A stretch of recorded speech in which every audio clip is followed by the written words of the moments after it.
Shalom, puji Tuhan.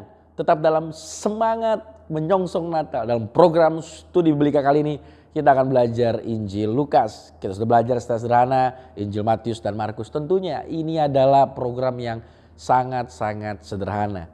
Sebenarnya bertujuan memancing kita untuk kembali membaca kebenaran dan terus menggumulinya. Dan setiap orang yang belajar firman Tuhan pasti mengalami pertumbuhan iman. Sebelum kita bahas lebih jauh, mari bersama-sama kita berdoa. Bapa di sorga, kami datang ke hadapan-Mu Tuhan. Berikan kami hati yang haus dan lapar. Kami rindu Tuhan untuk memahami-Mu. Sehingga berilah hikmat-Mu, bimbingan-Mu. Kami juga sungguh percaya bahwa umat yang pembelajar, umat yang gemar belajar firman Tuhan akan menjadi umat yang tangguh, berakar kuat. Sehingga siap menghadapi segala situasi tantangan. Berikanlah kami Tuhan hati yang haus dan lapar. Berkatilah setiap umat-Mu dimanapun kami berada. Tuhan berkati hamba-Mu yang penuh keterbatasan, Roh Kudus sempurnakan. Dalam nama Yesus kami siap. Haleluya. Amin. Puji Tuhan Bapak Ibu sekalian. Dalam program kali ini kita akan belajar Injil Lukas. Kita belajar sederhana Injil Matius dan Injil Markus. Tentunya ini sangat-sangat sederhana. Marilah teruslah kita mau membuka Alkitab kita. Dan saya sungguh percaya bahwa umat Tuhan, umat pembelajar, pastilah umat yang akan semakin bertambah-tambah kasihnya kepada Tuhan. Karena kasih Tuhan begitu luar biasa bagi kita. Kalau kita baca Alkitab bukan untuk Tuhan tambah sayang kita. Kalau kita baca Alkitab membuat kita semakin sayang dengan Tuhan. Nah kalau Anda bilang sayang sama Tuhan kan gak mungkin kalau kita gak cinta firman Tuhan. Sehingga mari dalam momen Natal ini Dia telah lahir. Tidak hanya di Bethlehem, di hati Anda dan saya yang berdosa. Pastilah Dia akan mendorong kita semangat belajar firman Tuhan. Kita akan kembali menyimak melalui video study project, Bible Study Project. Dan saya percaya melalui video ini kita semua akan diberkati. Selamat menyaksikan. Injil menurut Lukas. Injil Lukas merupakan salah satu catatan paling awal mengenai kehidupan Yesus. Injil ini sebenarnya merupakan bagian pertama dari gabungan dua kitab, yakni Lukas dan Kisah Para Rasul. Jika kita membandingkan kalimat pembuka dari kedua kitab ini, jelas terlihat bahwa kitab-kitab ini berasal dari penulis yang sama. Ada petunjuk dalam kitab Kisah Para Rasul, serta dalam tradisi mula-mula yang menunjukkan bahwa penulisnya adalah Lukas, kawan seperjalanan dan rekan kerja Rasul Paulus. Lukas juga dikenal sebagai seorang dokter. Lukas mengawali tulisannya dengan pendahuluan yang menjelaskan bagaimana dan mengapa kitab ini ditulis. Dia mengakui di luar sana ada banyak catatan lainnya yang bagus tentang kehidupan Yesus. Tetapi sebisa mungkin, ia ingin kembali pada tradisi saksi mata dari banyak murid Yesus yang mula-mula, supaya ia bisa menghasilkan apa yang ia sebut sebagai laporan yang teratur tentang hal-hal yang telah digenapi di tengah-tengah kita. Adapun kata digenapi menjadi alasan mengapa Lukas menulis laporannya. Baginya, kisah tentang Yesus bukan hanya sekedar sejarah kuno. Dia ingin menunjukkan bagaimana kisah Yesus ini merupakan penggenapan dari kisah panjang tentang perjanjian antara Allah dan bangsa Israel, bahkan terlebih lagi antara Allah dan seisi dunia. Susunan kitab ini cukup jelas. Ada pendahuluan panjang yang mengawali kisah tentang Yohanes Pembaptis dan Yesus. Kemudian dari pasal 3 hingga pasal 9, Lukas menampilkan gambaran yang kuat tentang Yesus dan misinya di tempat asalnya, Galilea. Setelah itu, bagian yang besar di tengah-tengah kitab ini menceritakan perjalanan panjang Yesus menuju Yerusalem yang mengarah pada klimaks cerita, yaitu minggu terakhir Yesus di Yerusalem menjelang kematian dan kebangkitannya yang kemudian berlanjut ke kitab Kisah Para Rasul. Dalam video ini, kita hanya akan berfokus pada paruh pertama Injil Lukas. Pendahuluan yang panjang dalam kitab ini menceritakan kemiripan antara kisah kelahiran Yohanes Pembaptis dan Yesus. Ada pasangan lanjut usia yaitu Imam Zakaria dan Elizabeth. Ada juga seorang gadis muda yang belum menikah, Maria dan Yusuf. Kedua pasangan ini menerima janji Allah yang mustahil, yaitu mereka akan mendapatkan seorang anak laki-laki. Kedua janji tersebut kemudian digenapi saat Yohanes dan Yesus lahir, dan kedua orang tua mereka menyanyikan puisi ucapan syukur. Adapun lagu-lagu puitis ini dipenuhi dengan pengulangan dari Mazmur dan nubuatan para nabi di Perjanjian Lama yang menunjukkan bagaimana kedua anak ini akan menggenapi janji-janji Allah di masa lampau. Namun puisi-puisi ini juga menggambarkan peran masing-masing anak dalam kisah hidup mereka selanjutnya. Jadi, Yohanes adalah utusan yang dijanjikan dalam kitab Taurat dan kitab para nabi, yang akan mempersiapkan bangsa Israel untuk bertemu dengan Tuhan mereka. Dan Yesus adalah Raja Mesias yang dijanjikan kepada Daud yang akan menegakkan pemerintahan Allah atas Israel dan membawa berkat Allah bagi bangsa-bangsa seperti yang dijanjikan Allah kepada Abraham. Setelah itu, Maria membawa Yesus ke bait Allah di Yerusalem untuk diserahkan kepada Allah. Dan di situ ada dua nabi yang sudah lanjut usia, Hana dan Simeon. Ketika mereka melihat Yesus, mereka mengenali siapa dia. Maka Simeon mengangkat pujiannya, sebuah puisi yang terinspirasi dari Nabi Yesaya. Katanya, anak ini adalah keselamatan dari Allah bagi Israel, dan dia akan menjadi terang bagi bangsa-bangsa. Jadi dengan semua pengharapan ini, kisahnya bergerak maju ke bagian utama berikutnya, di mana Lukas menampilkan Yesus dan misinya. Lukas mengawali dengan gerakan pembaharuan oleh Yohanes di Sungai Yordan, di mana dia memanggil orang untuk bertobat, mengembalikan keberadaan Israel melalui baptisan. Dia sedang mempersiapkan kedatangan kerajaan Allah. Dan kemudian, Yesus muncul sebagai pemimpin dari Israel yang baru ini. Dia ditandai oleh roh dan suara Allah dari surga yang berkata, "Dialah anak Allah yang dikasihi." Setelah itu, Lukas melanjutkan dengan silsilah Yesus yang menelusuri asal-usul Yesus sampai kepada Daud, lalu kepada Abraham, dan terus sampai kepada Adam di kitab Kejadian. Di sini Lukas menyatakan bahwa Yesuslah Raja Mesias Israel yang akan membawa berkat Allah bukan hanya untuk Israel keturunan Abraham, tetapi juga untuk seluruh keturunan Adam, untuk seluruh umat manusia. Kemudian Lukas secara strategis menempatkan kisah tentang Yesus yang pergi ke kampung halamannya, Nazaret, di mana ia memperkenalkan misinya ke publik. Dalam pertemuan di rumah ibadat, Yesus berdiri dan membaca dari gulungan kitab Yesaya. Katanya, "Roh Tuhan ada padaku, untuk menyampaikan kabar baik kepada orang-orang miskin dan pembebasan kepada orang-orang tawanan, penglihatan bagi orang-orang buta, dan pembebasan bagi orang-orang yang tertindas." Nah, sama seperti di kitab Injil lainnya, Yesus ditampilkan di sini. Dialah Raja Mesias yang membawa kabar baik tentang kerajaan Allah. Namun Lukas secara unik menyoroti dampak sosial dari misi Yesus. Jadi Yesus membawa pembebasan, kata Yunaninya adalah apesis, yang secara harfiah berarti melepaskan. Ini merujuk kepada praktek tahun Yobel yang dilakukan orang Yahudi kuno, seperti yang dijelaskan dalam Imamat 25. Ini adalah tahun di mana semua budak Israel dibebaskan, semua hutang dibatalkan, tanah yang sudah dijual dikembalikan kepada keluarga pemiliknya. Ini semua adalah peragaan secara simbolis dari keadilan dan belas kasihan Tuhan yang membawa pembebasan. Dan kemudian Yesus berkata bahwa kabar baik tentang pembebasan ini khusus ditujukan bagi orang miskin. Adapun dalam perjanjian lama, orang-orang miskin atau dalam bahasa Ibraninya, ani, memiliki arti jauh lebih luas daripada sekedar orang yang tidak memiliki banyak uang. Artinya juga merujuk pada orang-orang dengan status sosial yang rendah dalam budaya mereka, seperti orang-orang cacat, para wanita, anak-anak, dan para lanjut usia. Termasuk juga orang-orang yang dikucilkan masyarakat, seperti orang dari kelompok etnis lain, atau orang yang pilihan hidupnya buruk, sehingga mereka ditempatkan di luar kalangan beragama yang dapat diterima.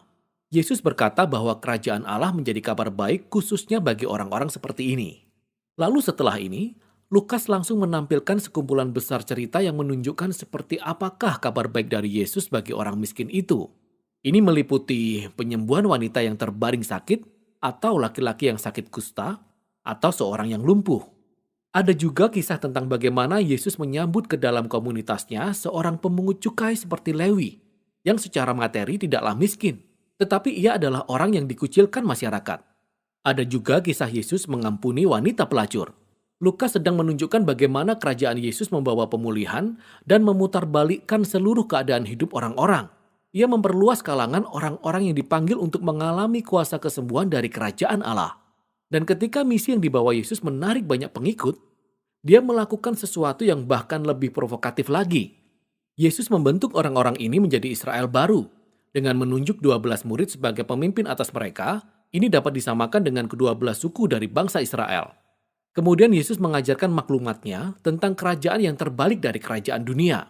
Lukas menyebutnya sebagai khotbah di dataran. Lukas mengatakan, kasih Allah bagi orang-orang yang dikucilkan masyarakat dan orang miskin menunjukkan bahwa kerajaan Allah memutarbalikkan semua sistem nilai kita. Yesus hadir untuk membentuk umat Allah lainnya yang baru, yang akan menggenapi panggilan Yesus dengan menunjukkan kemurahan hati yang radikal dengan melayani orang miskin. Orang-orang yang akan memimpin dengan cara melayani dan hidup dengan membawa damai dan pengampunan. Orang-orang yang sangat religius tetapi menolak kemunafikan agama. Adapun visi kerajaan Yesus yang radikal yang telah mengklaim otoritas dari Allah itu mulai menimbulkan perlawanan dan perdebatan, khususnya dari para pemimpin agama Israel. Penjangkauannya terhadap orang-orang yang tak dapat dipercaya menjadi ancaman bagi tradisi agama dan rasa kemapanan sosial mereka. Oleh sebab itu, mereka mulai menuduh Yesus menghujat Allah. Dia pemabuk dan bergaul dengan orang berdosa. Dan bagian ini pun mencapai puncaknya ketika Yesus mengungkapkan misinya kepada para muridnya dengan suatu pernyataan baru. Yesus berkata, "Ya, dia adalah Raja Mesias dan dia akan mengukuhkan pemerintahannya atas Israel dengan kematiannya di Yerusalem, dengan menderita sebagai raja yang menjadi hamba, yang mati bagi dosa-dosa Israel seperti tertulis dalam Yesaya 53. Lalu pernyataan yang mengejutkan ini dijabarkan dalam kisah selanjutnya ketika Yesus naik ke atas gunung bersama 3 orang muridnya. Lalu tiba-tiba Yesus berubah di depan mereka. Ia diselimuti oleh awan kemuliaan Allah yang berkata, "Inilah anakku yang kupilih." Dan tampaklah Musa dan Elia, 2 nabi lainnya yang pernah menjumpai suara dan kehadiran Allah di atas gunung. Lukas memberitahu kita bahwa mereka berbicara dengan Yesus tentang tujuan kepergiannya, eksodusnya, yang akan digenapi di Yerusalem. Nah, kata Yunani eksodus dengan jelas merujuk pada kisah Keluaran. Di sini Lukas sedang menggambarkan Yesus sebagai Musa yang baru, yang akan memimpin umat Israel yang baru dibentuk itu, menuju pembebasan dan pelepasan dari tirani dosa dan kejahatan dalam segala bentuknya, pribadi, rohani, dan sosial.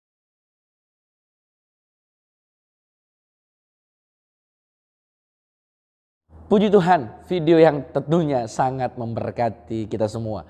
Dari video itu kita bisa melihat bahwa Injil Lukas ditulis sangat teratur. Injil Lukas kawan sekerja Paulus, Injil Lukas seorang tabib, seorang cendekiawan.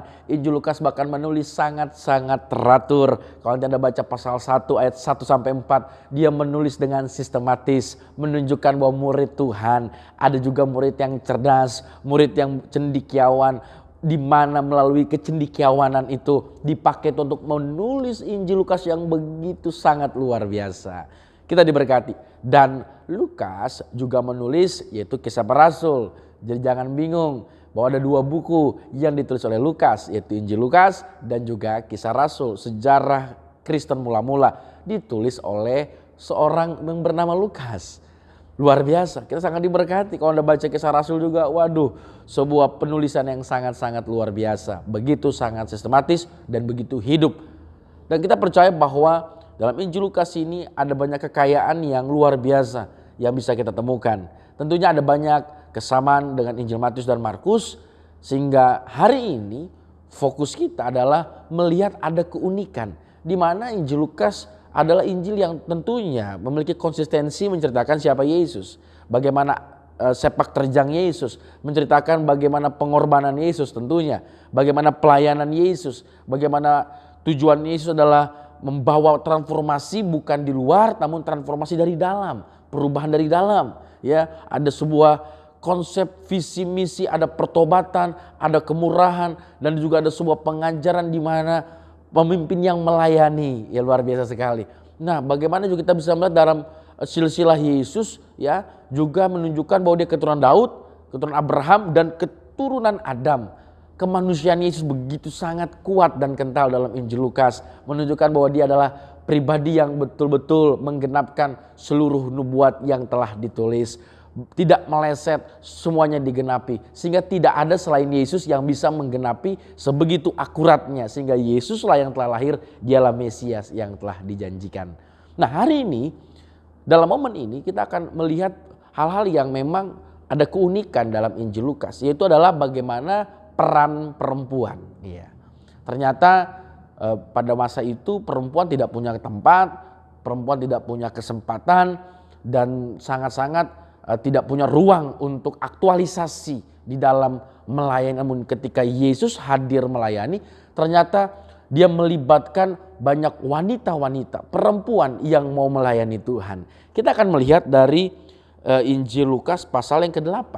Disinilah ada keunikan yang tidak ada di Matius, Matius dan Markus. Kita lihat di pasal 8 ayat yang ke-1 sampai ke-3. Bahkan Lembaga Alkitab Indonesia mencatat judul perempuan-perempuan yang melayani Yesus. Disinilah Lukas memberikan sebuah keunikan, kekhasan. Pasal 8 ayat 1 sampai 3. Tidak lama sesudah itu Yesus berjalan berkeliling dari kota ke kota, dari desa ke desa. Menarik ya, betapa seimbang, holistik pelayanan Yesus. Ya, dari kota-kota, dari desa ke desa. Dia nggak bilang juga, oh yang lebih rohani yang desa nih. Oh kota nggak penting, enggak. Atau yang kota nih yang penting, desa nggak penting. Alkitab Injil menegaskan bahwa kota dan desa sama-sama dikasihi oleh Tuhan. Dari kota ke kota dan dari desa ke desa memberitakan Injil Kerajaan Allah. Ternyata Injil Kerajaan Allah dihadirkan di kota dan di desa. Ini penting sekali. Karena tidak sedikit saya sering berjumpa bahwa akhirnya ada orang yang beranggapan bahwa kalau ke desa itulah pelayanan, kalau kota bukan pelayanan. Ada juga ada golongan yang kota ini penting, jantung misi, desa nggak penting. Nah ini juga tidak boleh. Injil menegaskan bahwa kota dan desa ada perhatian yang sama, yaitu adalah untuk kerajaan Allah dinyatakan.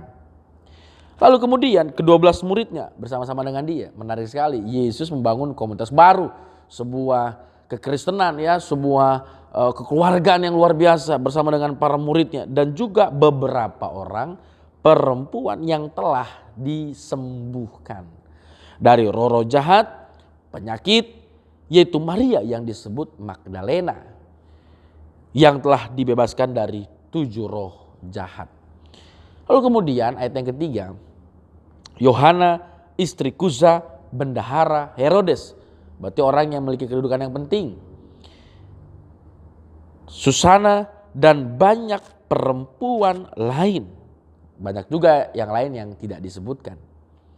Perempuan-perempuan ini melayani rombongan ini dengan kekayaan mereka. Menarik sekali.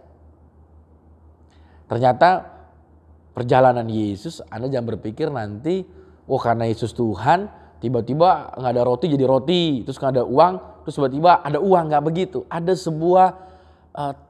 sebuah kekuatan tim, super tim yang dibangun oleh Yesus. Yaitu orang-orang yang bagaimana? Perempuan-perempuan yang telah dipulihkan. Perempuan-perempuan yang telah menyambut anugerah Allah itu. Dan sebagai respon mereka menyambut anugerah Allah itu, mereka melayani rombongan ini, rombongan Yesus.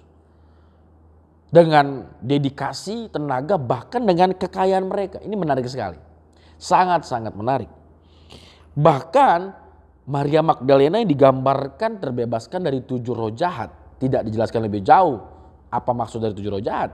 Banyak penafsir yang menjelaskan, tapi kita tidak ke sana arahnya.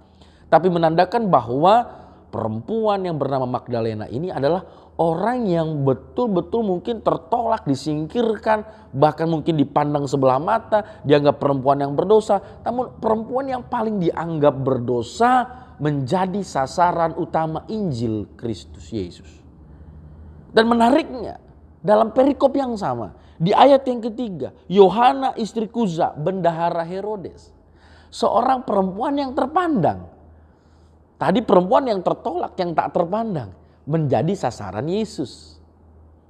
Terus perempuan yang terpandang, yang tanda kutip perempuan yang sangat baik, perempuan yang merasa mungkin dia sudah dapat semuanya, suami yang baik, pekerjaan yang baik, punya pembantu-pembantu yang siap melayani dia kapan saja. Namun ternyata perempuan yang terpandang ini ada kekosongan yang dimana ternyata kekayaan tidak dapat mengisi jiwa hidupnya. Ternyata seluruh apa yang nyaman di bumi tidak bisa mengisi jiwanya karena jiwanya hanya bisa diisi oleh Injil itu sendiri. Ternyata yang terpandang ini pun menjadi perhatian Tuhan Yesus. Sungguh sangat menarik. Kota-kota, desa-desa, sasaran utama Injil. Perhatian Injil Allah. Begitu luar biasa, kota dan desa sama. Lalu kemudian yang tak terpandang oleh manusia dikasih Yesus. Namun yang terpandang pun dikasih Yesus. Banyak juga orang yang seringkali, ini aku melayani ini orang-orang yang tertolak nih. Aku melayani anak jalanan, inilah yang namanya pelayanan. Sehingga dia mengejek orang-orang yang melayani orang-orang yang hebat, yang kaya. Oh tidak, dalam perikop yang sama ini menggambarkan bahwa perhatian Injil Yesus kepada orang yang tak terpandang seperti Maria Magdalena, kepada orang yang tertolak, dan juga kepada orang yang mungkin diterima di masyarakat. Bahkan sangat terpandang. Injil pun sampai kepada orang yang terpandang dan juga orang yang tak terpandang. Injil dibutuhkan oleh semua golongan. Pesan yang sangat luar biasa. Sangat-sangat luar biasa. Saya sangat terkagum. Lalu kemudian Bapak Ibu sekalian, saya melihat luar biasa sekali bahwa Injil Allah memperlihatkan kembali di Lukas 10 ayat 38 sampai 42. Tadi perempuan yang melayani Yesus, kita mendapat gambaran. Lalu ada perempuan juga yang melayani bernama Maria dan Marta, ayat 38, ketika Yesus dan murid-muridnya, pasal 10 ayat 38. Tibalah ia di sebuah kampung, seorang perempuan yang bernama Marta menerima dia di rumahnya. 39, perempuan itu punya seorang saudara yang bernama Maria. Maria duduk dekat kaki Tuhan dan terus mendengarkan perkataannya. Lalu kemudian 40, Marta ngedumel. Lalu ayat 41, Tuhan pun mengasihi Marta. Tuhan menjawabnya, Marta, Marta, engkau khawatir dan menyusahkan diri dengan banyak perkara. Tapi hanya satu yang perlu, Maria telah memilih bagian yang terbaik yang tidak akan diambil daripadanya. Maria Marta melayani Yesus. Maria Magdalena yang dibebaskan dari kerasukan setan melayani Yesus. Yohana orang terpandang melayani Yesus. Luar biasa. Di mana Injil Lukas menempatkan di mana sebuah perempuan yang tadinya nggak ada tempat dalam Injil ini, ternyata perempuan dapat perhatian dari Tuhan Allah. Tidak hanya pria-pria saja. Bahkan ketika Maria duduk dekat kaki Tuhan, itu sebuah sikap yang sangat-sangat tabu dan tidak boleh. Yesus lalu kemudian Maria duduk di dekat kaki Yesus, itu sangat-sangat tidak boleh. Namun digambarkan Lukas secara gamblang bahwa Yesus hadir sebegitu akrabnya dengan orang-orang yang pribadi golongan khususnya perempuan yang seringkali juga dipandang sebelah mata. Hanyalah sebagai tanda kutip sibuk di rumah atau sebagai keturunan, menjaga keturunan, sehingga seringkali tidak dipandang di dalam masyarakat kemajemukan. Tapi perempuan dipandang oleh Yesus jauh sebelum era Kartini memperjuangkan perempuan di Indonesia. Yesus Tuhan hadir untuk memperlihatkan betapa posisi perempuan begitu dihargai oleh Tuhan Yesus. Perempuan yang melayani, perempuan yang dipulihkan, perempuan yang dihadirkan untuk memperlihatkan kepada mereka bahwa Yesus mengasihi mereka. Sungguh luar biasa. Bahkan dalam Lukas 23 ayat 49. Lukas 23 ayat 49, semua orang yang mengenal Yesus dari dekat termasuk perempuan-perempuan yang mengikuti dia dari Galilea berdiri jauh-jauh dan melihat semuanya itu.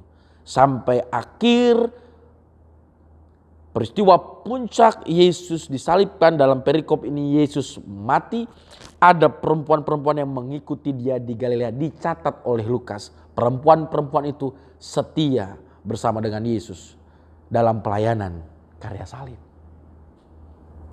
Bahkan dalam Lukas 24 di mana Yesus bangkit, ternyata dia memperlihatkan kebangkitannya pertama-tama kepada perempuan-perempuan.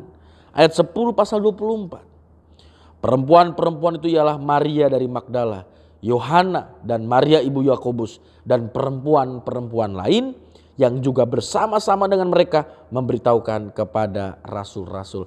Tapi ayat 11, bagi mereka perkataan itu seakan-akan omong kosong. Mereka gak percaya kepada perempuan itu. Ayat yang 11 pasal 24.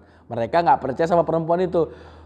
Tapi Yesus hadir dalam wujud kebangkitannya kepada perempuan-perempuan itu. Di mana ayat 11 orang-orang gak percaya. Bahkan para murid yang laki-laki berkata mereka tidak percaya kepada perempuan itu. Begitu ironi. Sampai kebangkitan Yesus pun para murid gak percaya dari perempuan itu. Betapa tidak mudah untuk memulihkan harkat martabat perempuan. Namun dalam kematian perempuan itu hadir, melihat setia kepada Yesus. Dalam kebangkitan Yesus menghadirkan, menampakkan kepada perempuan itu. dari awal pelayanan, pertengahan pelayanan, menjelang kematian sampai kebangkitan, Injil Lukas menempatkan perempuan sebagai pribadi yang setia melayani, dikasihi Tuhan, dan membawa banyak dampak dalam perkembangan kekristenan. Mari perempuan-perempuan, tua dan muda, maju bersama dengan Tuhan, dan kita sebagai kaum pria, mari terus dukung, sehingga kami percaya, kita percaya, gereja Tuhan percaya, perkembangan gereja Tuhan tidak lepas juga dari perempuan-perempuan yang setia melayani Tuhan. Dan mari juga perempuan juga jangan meremehkan peran laki-laki, sama juga dengan sebaliknya. Digambarkan bagaimana kota-kota, desa-desa yang terpandang tak terpandang, laki perempuan sama-sama dikasih Tuhan.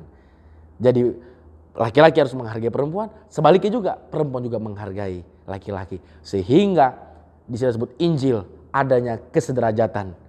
Di gereja tidak ada istilah, oh kalau dia bos di kantor, bos di gereja, tidak ada. Di gereja tidak ada istilah, oh kalau dia pembantu, maka di gereja pun pembantu, tidak ada.